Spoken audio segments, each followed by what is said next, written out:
Good morning. Sinapari ko yung seedling natin.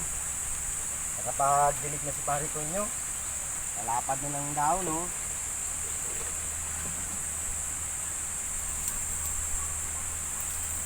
Ayos na pare ko eh. Natapos ko na rin sa pagdidilig. Ganda na ho.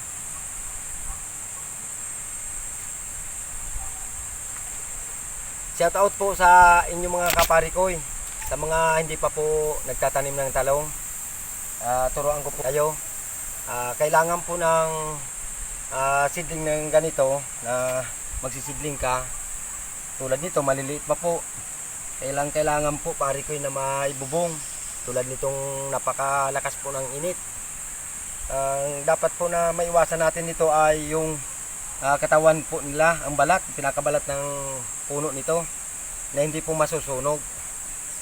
Ang pinakapuno po nito kapag nasunog, may tatanim mo siya, pero tataba po siya.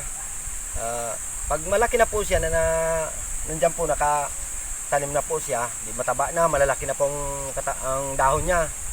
Ngayon, mababali po siya. Kaya ang kailangan po, iwasan natin yung masunog po ang katawan nito habang sila ay maliliit pa.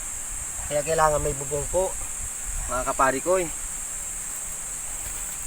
Yan ho, kailangan may bubong. Pagka hapon po, tatanggalin nyo po yung bubong na yan para sa ganon mapasok po sila ng ng hamog. Yan. Yan ang sikreto niyan pare ko eh. Mapalaki mga sila, pero mababali din yung puno niya. Yan, hanggang siya mamatay. Kaya pong kailangan hindi po masunog yung pinakabalat niya. Yan pong iwasan natin. Okay na po. Yan, dami po niyan. Yan yung bubong ko. Pagkahapon tatanggalin po yan. Okay na po. Thank you mga kapari ko.